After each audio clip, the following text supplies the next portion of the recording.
Have you ever had one of those moments? A moment where your heart sinks into your stomach because you realize you've made a mistake. Maybe it was a small one, like sending an email to the wrong person. Or maybe it was something bigger. A failed project at work, a poor financial decision, or a broken relationship where you know you were at fault. In that moment, a wave of emotions can wash over us. Embarrassment, frustration, regret, and even shame. We often see our mistakes as dead ends. As big, red stop signs on the road of life, telling us we're not good enough, not smart enough, not capable enough.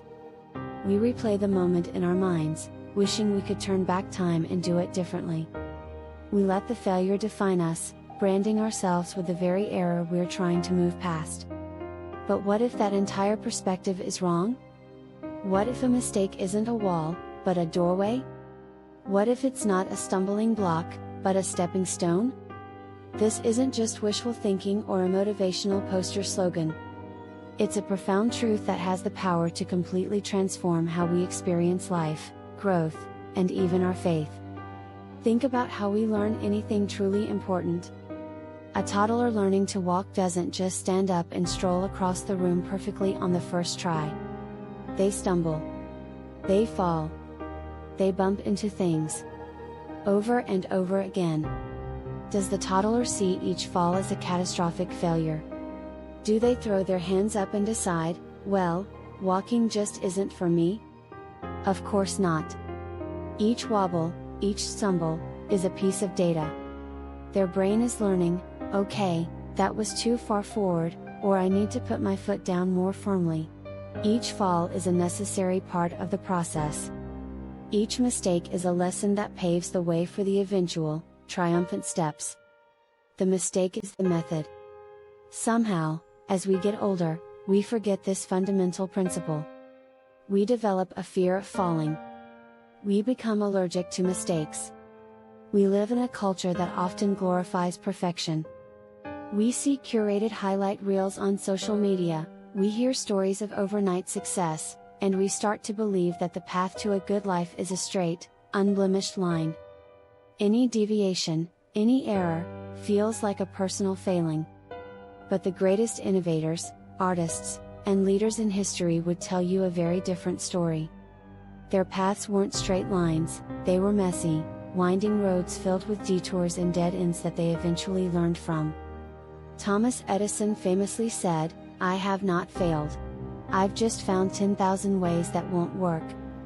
He didn't see his thousands of attempts to create a light bulb as failures. He saw them as successful discoveries of what not to do. Each mistake was a stepping stone, bringing him one step closer to the final breakthrough. This reframing is the key. It's about changing the question from, "Why did I fail?" to "What can I learn?" It's a shift from judgment to curiosity. Now, this is where a deep, ancient wisdom can offer us something even more powerful than just a change in mindset. In the book of James, in the New Testament, there's a passage that seems, at first, completely counterintuitive. It's found in chapter 1, verses 2 through 4. It reads, "Consider it pure joy, my brothers and sisters, whenever you face trials of many kinds, because you know that the testing of your faith produces perseverance. Let perseverance finish its work so that you may be mature and complete, not lacking anything." Let's unpack that, because it's incredibly relevant to our discussion about mistakes. First, notice the word trials. A trial isn't just some external event that happens to us. A trial can absolutely be the consequence of our own mistake. It can be the difficult situation we find ourselves in because of a choice we made. And what are we told to do when we face these trials, these mistakes? Complain? Despair? Give up? No. The text says to consider it pure joy. That sounds almost crazy, doesn't it? Joy? How can I feel joy when I've just messed up badly, when I'm feeling embarrassed or have let someone down? This isn't a call to be happy about the mistake itself. It's an invitation to find joy in what the mistake can produce. Think of a blacksmith. When a blacksmith wants to forge a strong, beautiful sword, they don't just take a lump of iron and wish it into shape. They have to put it into the fire. The intense heat makes the metal malleable, soft enough to be shaped. Then comes the hammer. The blacksmith pounds the metal, over and over, striking it with force. The fire and the hammer are trials for the iron. They are forces of intense pressure and stress. But they are not there to destroy the metal. They are there to refine it, to strengthen it, to shape it into something useful and resilient. This is exactly what James is talking about. Our mistakes, our trials, are like that fire and hammer. They are painful. They are difficult. But they are also opportunities. The verse tells us why we can consider it joy, because you know that the testing of your faith produces perseverance. Perseverance, endurance, resilience, grit. Every time you make a mistake and choose not to give up, you are building a spiritual and emotional muscle. You are learning to endure. You are proving to yourself that a setback does not have to be the end of the story. When you apologize and seek forgiveness, you build humility. When you analyze what went wrong, you build wisdom. When you try again, you build courage. This isn't automatic, of course. This leads us to the final part of the passage: let perseverance finish its work so that you may be mature and complete, not lacking anything. Let it finish its work. This implies we have a choice. We can short-circuit the process. We can make a mistake, feel the heat, and immediately run away. We can blame others, make excuses, or just numb the pain and pretend it never happened. When we do that, we don't let perseverance do its work. The iron is pulled from the fire too early. The lesson is missed. The growth is stunted. But when we let it work, when we lean into the discomfort and choose to learn, something incredible happens. We become mature and complete, not lacking anything. Mistakes, when viewed through this lens, become the very curriculum for our growth. They are the assignments that teach us the lessons we couldn't learn any other way. They teach us compassion, because we understand what it's like to be imperfect. They teach us patience, because we learn that growth takes time. And they teach us grace, both for ourselves and for others. So, how do we practically apply this? How do we move from the theory of mistakes or stepping stones to actually living it out? It comes down to a few intentional steps. First, we must acknowledge and accept the mistake without shame. This is often the hardest part. Our ego wants to defend itself. But you cannot learn from a mistake you refuse to own. This doesn't mean you should beat yourself up. It means looking at the situation with clear eyes and saying, yes, this happened. I did this, or I played a role in this. It is what it is. Acceptance is not the same as approval. You don't have to be happy about the mistake. You just have to stop fighting the reality of it. Imagine a ship's captain who has steered the vessel off course. The first step to getting back on track isn't to pretend the ship is exactly where it's supposed to be. The first step is to get an accurate reading of the current position, no matter how far off it is. Only then can a new course be charted. Second, we need to analyze the mistake without blame. Once you've accepted it, it's time to become a detective. This is the black box moment. After a plane crash, investigators recover the black box not to point fingers, but to understand the sequence of events that led to the failure, so it can be prevented in the future. We need a personal black box for our mistakes. Ask gentle, curious questions. What was my thought process leading up to this? What were the external factors at play? What were my internal factors? Was I tired, stressed, or rushing? What was the specific action or inaction that led to the outcome?